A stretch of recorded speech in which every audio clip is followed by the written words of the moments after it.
بسم اللہ الرحمن الرحیم۔ السلام علیکم۔ میں نے آپ سے کچھ بھی نہیں چھپایا۔ ایونہ سلطان ایوبی اور علی بن سفیان کے سامنے بیٹھی کہہ رہی تھی۔ وہ بتا چکی تھی وہ جاسوس ہے۔ اس نے یہ بھی بتایا تھا کہ وہ قاہرہ میں 1 مہینہ رہ چکی ہے۔ اس نے وہاں کے چند ایک سرکردہ مسلمانوں کے نام بھی بتائے تھے جو سلطان ایوبی کے خلاف سرگرم تھے، اور اس نے یہ بھی بتایا تھا کہ صلیبیوں کی طرف سے سوڈانیوں کو بہت مدد مل رہی ہے اور صلیبی فوج کے تجربہ کار کمانڈر سوڈانیوں کو شب خون مارنے کی ٹریننگ دے رہے ہیں۔ ایونہ نے کسی استفسار کے بغیر ہی اتنی زیادہ باتیں بتا دیں جو جاسوس اذیتوں کے باوجود نہیں بتایا کرتے، کیونکہ ان میں ان کی اپنی ذات بھی ملوث ہوتی ہے۔ اس سے علی بن سفیان شک میں پڑ گیا۔ علی بن سفیان نے کہا، ایونہ، میں بھی تمہارے فن کا فنکار ہوں۔ میں تمہیں خراج تحسین پیش کرتا ہوں کہ تم اونچے درجے کی فنکار ہو۔ ہمارے تشدد اور قید خانے سے بچنے اور ہمیں گمراہ کرنے کا تمہارا طریقہ قابل تعریف ہے، مگر میں اس دھوکے میں نہیں آ سکتا۔ ایونہ نے پوچھا، آپ کا نام؟ علی نے جواب دیا، علی بن سفیان۔ تم نے شاید ہرمن سے میرا نام سنا ہوگا۔ ایونہ اٹھی اور آہستہ آہستہ علی بن سفیان کے قریب جا کر دوزانوں بیٹھ گئی۔ اس نے علی بن سفیان کا دایاں ہاتھ اپنے ہاتھ میں لیا اور ہاتھ چوم کر بولی، آپ کو زندہ دیکھ کر مجھے بڑی خوشی ہوئی۔ آپ کے متعلق مجھے بہت کچھ بتایا گیا تھا۔ ہرمن کہا کرتا تھا کہ علی بن سفیان مر جائے تو ہم مسلمانوں کی جڑوں میں بیٹھ کر انہیں جنگ کے بغیر ختم کر سکتے ہیں۔ لڑکی اٹھ کر اپنی جگہ بیٹھ گئی۔ میں نے قاہرہ میں آپ کو دیکھنے کی بہت کوشش کی تھی، مگر دیکھ نہ سکی۔ میری موجودگی میں آپ کے قتل کا منصوبہ تیار ہوا تھا، پھر مجھے نہیں بتایا گیا کہ یہ منصوبہ کامیاب ہوا تھا یا نہیں، کیونکہ مجھے شوبک بلا لیا گیا تھا۔ علی بن سفیان نے پوچھا، ہم کس طرح یقین کر لیں کہ تم نے جو کچھ کہا ہے سچ کہا ہے؟ لڑکی نے جھنجھلا کر کہا، آپ مجھ پر اعتبار کیوں نہیں کرتے؟ سلطان ایوبی نے کہا، اس لیے کہ تم صلیبی ہو۔ اگر میں آپ کو یہ بتا دوں کہ میں صلیبی نہیں مسلمان ہوں تو آپ کہیں گے کہ یہ بھی جھوٹ ہے۔ لڑکی نے کہا، میرے پاس کوئی ثبوت نہیں۔ 16-17 سال پہلے میں اسی قصبے سے اغوا ہوئی تھی۔ یہاں آ کر مجھے پتہ چلا کہ میرا باپ کیمپ میں ہے۔ اس نے اپنے باپ کا نام بتایا اور یہ بھی بتایا کہ اسے اپنے باپ کا نام اب معلوم ہوا ہے۔ اس نے سنایا کہ عماد نے اسے کس طرح صحرا سے بچایا تھا اور وہ رات کو اسے قتل کرنے لگی، مگر اس کا خنجر والا ہاتھ اٹھتا ہی نہیں تھا۔ اس نے کہا، میں نے دن کے وقت اس کے چہرے پر اور اس کی آنکھوں میں نظر ڈالی تو میرے دل میں کوئی ایسا احساس بیدار ہو گیا جس نے مجھے شک میں ڈال دیا کہ میں عماد کو پہلے سے جانتی ہوں یا اسے کہیں دیکھا ضرور ہے۔ مجھے یاد نہیں آ رہا تھا۔ میں نے اس سے پوچھا تو اس نے کہا کہ ایسے نہیں ہو سکتا۔ رات کو 2 صلیبی سپاہیوں نے مجھ پر حملہ کر دیا تو عماد جاگ اٹھا۔ اس نے ایک کو برچھی سے مار دیا۔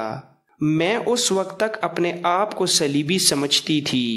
میری ہمدردیاں صلیبیوں کے ساتھ تھیں، مگر میں نے دوسرے صلیبی سپاہی کو خنجر سے ہلاک کر دیا اور مجھے خوشی اس پر نہیں ہوئی کہ میں نے ان سے اپنی عزت بچائی ہے، بلکہ اس پر ہوئی کہ میں نے عماد کی جان بچائی ہے۔ اور جب راستے میں عماد نے میرے ساتھ اپنے متعلق کچھ جذباتی باتیں کی تو زندگی میں پہلی بار میرے سینے میں بھی جذبات بیدار ہو گئے۔ میں تمام سفر عماد کو دیکھتی ہی رہی۔ مجھے صرف اتنا یاد آیا کہ مجھے بچپن میں اغوا کیا گیا تھا، مگر یہ یاد بھی ذہن میں دھندلی ہو گئی۔ آپ کو معلوم ہے کہ مجھ جیسی لڑکیوں کو کس طرح تیار کیا جاتا ہے۔ بچپن کی یادیں اور اصلیت ذہن سے اتر جاتی ہے۔ یہی میرا حال ہے۔ لیکن مجھے یقین ہونے لگا کہ عماد کو میں جانتی ہوں۔ یہ خون کی کشش تھی۔ آنکھوں نے آنکھوں کو اور دل نے دل کو پہچان لیا تھا۔ شاید عماد نے بھی یہی کچھ محسوس کیا ہو، اور شاید اسی احساس کا اثر تھا کہ اس نے مجھ جیسی دلکش لڑکی کو اس طرح نظر انداز کیے رکھا جیسے میں اس کے ساتھ تھی ہی نہیں۔ اس نے مجھے گہری نظروں سے بہت دفعہ دیکھا ضرور تھا۔ ایونا نے تفصیل سے سنایا کہ شوبگ میں داخل ہو کر عماد ایک مکان کے آگے رک گیا اور ہم دونوں اندر چلے گئے۔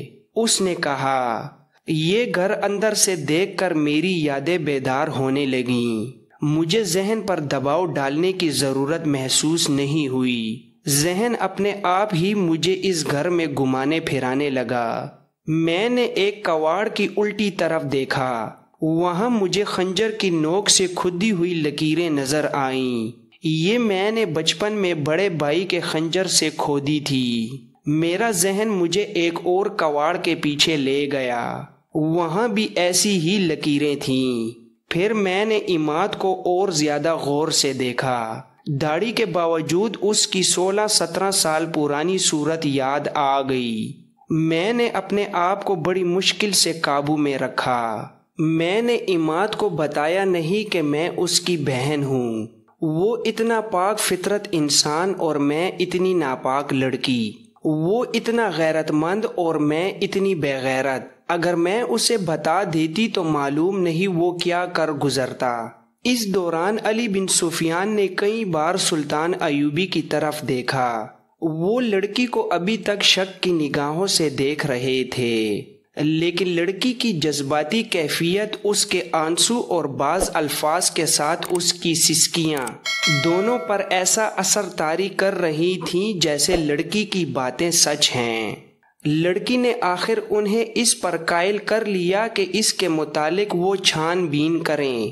اس نے کہا، آپ مجھ پر اعتبار نہ کریں، مجھے قید خانے میں ڈال دیں، جو سلوک کرنا چاہتے ہیں کریں، مجھے اور کچھ نہیں چاہیے، میں اب زندہ نہیں رہنا چاہتی۔ اگر آپ اجازت دیں تو میں اپنے گناہوں کی بخشش کے لیے کچھ کر کے مرنا چاہتی ہوں۔ سلطان ایوبی نے پوچھا، کیا کر سکتی ہو؟ اگر آپ مجھے کرک تک پہنچا دیں تو میں سلیب کے 3-4 بادشاہوں اور اپنے محکمے کے سربراہ ہرمن کو قتل کر سکتی ہوں۔ ہم تمہیں کرک تک پہنچا سکتے ہیں۔ سلطان ایوبی نے کہا، لیکن اس کام سے نہیں کہ تم کسی کو قتل کرو۔ میں تاریخ میں اپنے متعلق یہ تہمت چھوڑ کر نہیں مرنا چاہتا کہ صلاح الدین ایوبی نے اپنے دشمنوں کو ایک عورت کے ہاتھوں مروا دیا تھا اور شوبگ میں فوج لے کے بیٹھا رہا۔ اگر مجھے پتہ چلے گا کہ صلیبیوں کا کوئی بادشاہ کسی لا علاج مرض میں مبتلا ہے تو میں اس کے علاج کے لیے اپنے طبیب بھیجوں گا، اور پھر ہم تم پر ایسا بھروسہ کر بھی نہیں سکتے۔ البتہ تمہاری اس خواہش پر غور کر سکتے ہیں کہ تمہیں معاف کر کے کرک بھیج دیں۔ ایونا نے کہا، نہیں، میرے دل میں ایسی کوئی خواہش نہیں، میں یہیں مروں گی۔ میری اس خواہش کا ضرور خیال رکھیں کہ عماد کو یہ نہ بتائیں کہ میں اس کی بہن ہوں۔ میں کیمپ اپنے باپ کو ضرور دیکھنے جاؤں گی، لیکن اسے بھی نہیں بتاؤں گی کہ میں اس کی بیٹی ہوں۔ وہ زارو قطار رونے لگی۔ علی بن سفیان نے اپنے ضرورت کے مطابق اس سے بہت سی باتیں پوچھیں۔ پھر سلطان ایوبی سے پوچھا کہ اسے کہاں بھیجا جائے۔ سلطان ایوبی نے سوچ کر کہا کہ اسے آرام اور احترام سے رکھو، فیصلہ سوچ کر کریں گے۔ علی بن سفیان اسے اپنے ساتھ لے گیا اور ان کمروں میں سے ایک اسے دے دیا جہاں جاسوس لڑکیاں رہا کرتی تھی۔ لڑکی نے وہاں رہنے سے انکار کر دیا اور کہا، ان کمروں سے مجھے نفرت ہے۔ کیا یہ ممکن نہیں کہ مجھے اس گھر میں رکھا جائے جہاں سے میں اغوا ہوئی تھی؟ علی بن سفیان نے کہا، نہیں، کسی کے جذبات کی خاطر ہم اپنے قواعد و ضوابط نہیں بدل سکتے۔ وہاں کے پہرہ داروں اور ملازموں کو کچھ ہدایت دے کر علی بن سفیان لڑکی کو وہاں چھوڑ گیا۔ عماد فوجی آرام گاہ میں گیا اور نہا کر سو گیا، مگر اتنی زیادہ تھکن کے باوجود اس کی آنکھ کھل گئی۔ کوشش کے باوجود وہ سو نہ سکا۔ اس کے ذہن میں یہی ایک سوال گھوم رہا تھا کہ باپ سے ملے یا نہ ملے۔ تھک ہار کر وہ اٹھا اور اس جگہ کی طرف چل پڑا جو شوبک میں مسلمانوں کے کیمپ کے نام سے مشہور تھی۔ وہاں پہنچ کر اس نے اپنے باپ کا نام لیا اور پوچھتا پوچھتا باپ تک پہنچ گیا۔ اس کے سامنے ایک بوڑھا لیٹا ہوا تھا۔ عماد نے اس سے ہاتھ ملایا اور اپنے آپ کو قابو میں رکھا۔ اس کا باپ ہڈیوں کا پنجرا بن چکا تھا۔ اسے اچھی خوراک دوائیاں دی جا رہی تھیں۔ عماد نے اپنا تعارف کرائے بغیر اس سے حال پوچھا تو اس نے بتایا کہ 16 برسوں کی اذیت ناک مشقت، قید اور بچوں کے غم نے اس کا یہ حال کر دیا ہے کہ اتنی اچھی غذا اور اتنی اچھی دوائیاں اس پر کوئی اثر نہیں کر رہیں۔ باپ دھیمی آواز میں عماد کو اپنا حال سنا رہا تھا، لیکن عماد 16-17 سال پیچھے چلا گیا تھا۔ اسے باپ کی صورت اچھی طرح یاد تھی۔ اب اس کے سامنے جو باپ لیٹا ہوا تھا، اس کے چہرے کی ہڈیاں باہر نکل آئی تھی۔ پھر بھی اسے پہچاننے میں عماد کو ذرا بھر دقت نہ ہوئی۔ اس نے کئی بار سوچا کہ اسے بتا دے کہ وہ اس کا بیٹا ہے۔ اس نے عقل مندی کی کہ نہ بتایا۔ اس نے 2 خطرے محسوس کیے تھے۔ ایک یہ کہ باپ یہ خوشگوار دھچکا برداشت نہیں کر سکے گا، دوسرا یہ کہ اس نے برداشت کر لی تو اس کے لیے رکاوٹ بن جائے گا، اور یہ بھی ہو سکتا ہے کہ وہ محاذ پر جانے لگے تو یہ صدمہ اسے لے بیٹھے۔ وہ باپ سے ہاتھ ملا کر چلا گیا۔ آدھی رات کا وقت ہوگا۔ ایونا بستر سے اٹھی۔ اس وقت تک اسے نیند نہیں آئی تھی۔ اس نے علی بن سفیان کے رویے سے محسوس کر لیا تھا کہ اس پر اعتبار نہیں کیا گیا، اور اب نہ جانے اس کا انجام کیا ہوگا۔ وہ سوچ رہی تھی کہ وہ کس طرح یقین دلائے کہ اس نے جو آپ بیتی سنائی ہے وہ جھوٹ نہیں۔ اس کے ساتھ ہی اس کا خون انتقام کے جوش سے کھول رہا تھا۔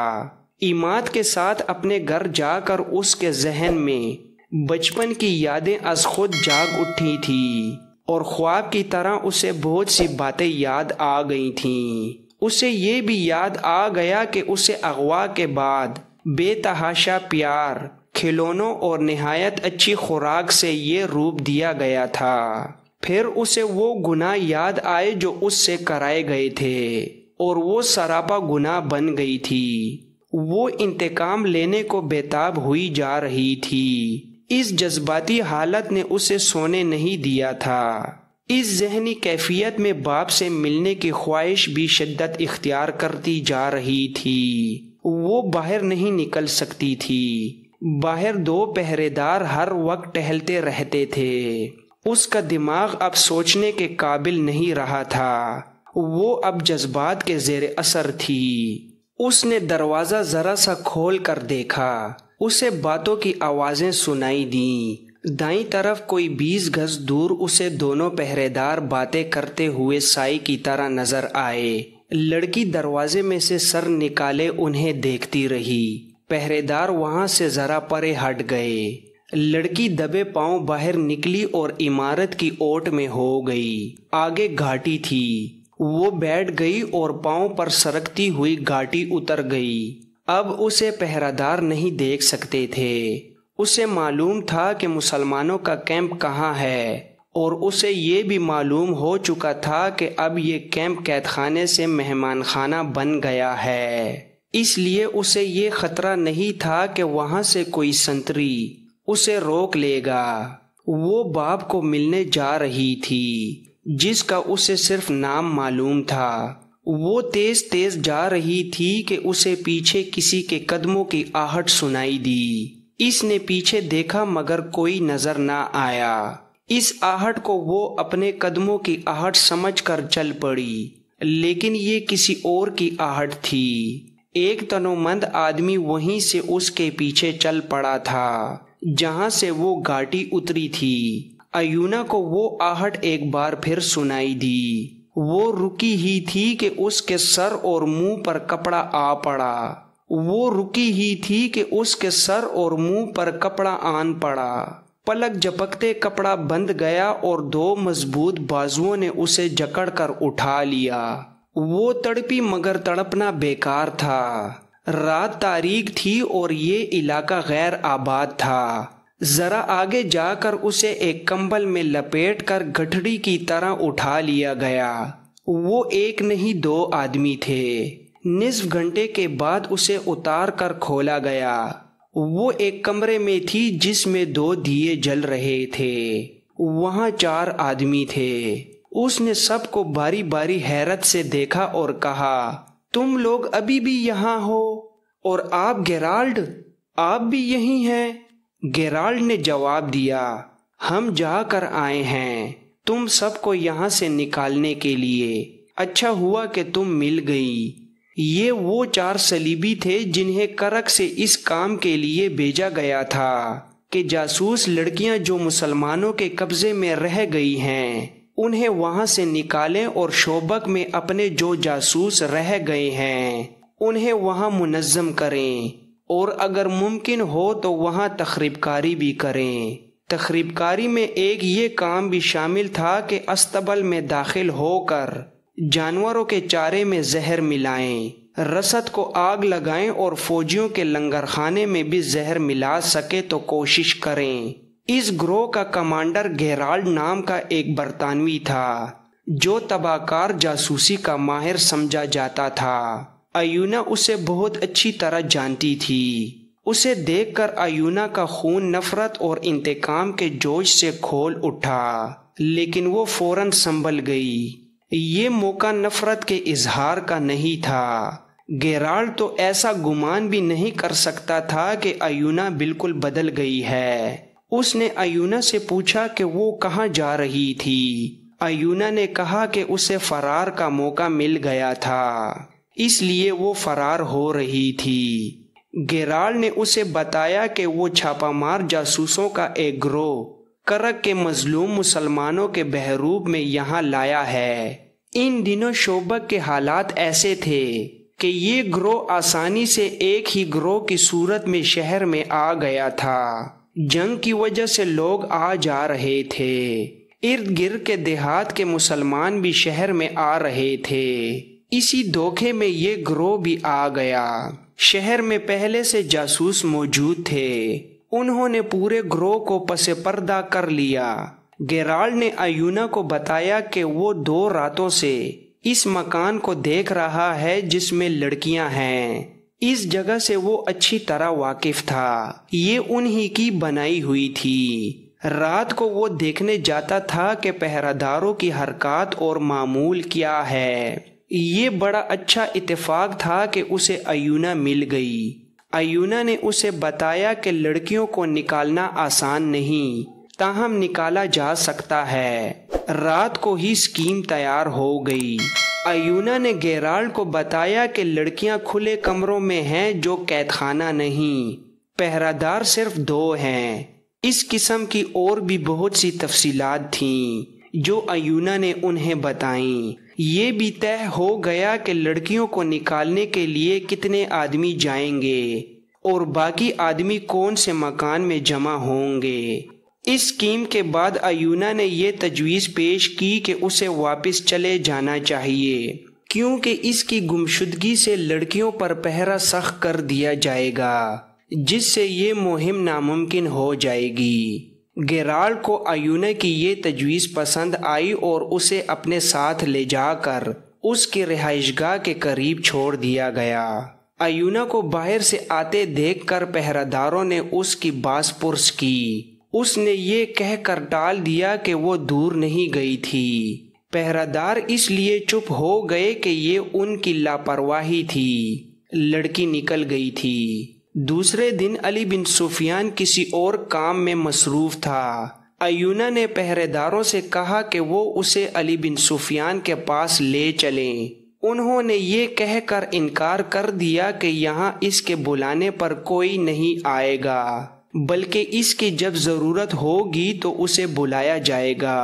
ایونا نے بڑی مشکل سے پہرےداروں کو قائل کیا کہ وہ کسی اور کو بتائے بغیر مرکزی کمان کے کسی فرد تک یہ پیغام پہنچا دیں کہ نہایت اہم اور نازک بات کرنی ہے۔ اس نے پہرےداروں سے کہا کہ اگر انہوں نے اس کا پیغام نہ پہنچایا تو اتنا زیادہ نقصان ہوگا کہ پہرےدار اس کوتاہی کی سزا سے بچ نہیں سکیں گے۔ پہرےداروں نے پیغام بھجوانے کا بندوبست کر دیا۔ علی بن سفیان نے پیغام ملتے ہی لڑکی کو بلا لیا۔ اس کے بعد لڑکی کمرے میں واپس نہیں آئی۔ رات کو جب شوبک کی سرگرمیاں سو گئیں اور شہر پر خاموشی طاری ہو گئی تو اس عمارت کے ارد گرد 8-10 سائے سے حرکت کرتے نظر آئے جہاں لڑکیوں کو رکھا گیا تھا۔ عجیب بات یہ تھی کہ دونوں پہرےدار غائب تھے۔ 8-10 چھاپہ مار خوش ہونے کی بجائے حیران ہوئے کہ پہرےدار نہیں ہیں۔ وہ آٹھوں پیٹ کے بل رینگ کر آگے آئے۔ ایونا نے انہیں بتا دیا تھا کہ لڑکیاں کون کون سے کمرے میں ہیں۔ کمروں کے دروازوں اور کھڑکیوں سے یہ لوگ واقف تھے۔ 2 چھاپہ مار ایک کمرے میں داخل ہوئے۔ باقیوں نے پرواہ نہیں کی کہ وہاں پہرےدار ہیں یا نہیں۔ انہیں یہ بتایا گیا تھا کہ پہرےدار صرف 2 ہوتے ہیں۔ 2 پر 10 کا قابو پانا مشکل نہیں تھا۔ وہ سب لڑکیوں کے کمروں میں گھس گئے مگر ان میں سے باہر کوئی بھی نہ نکلا۔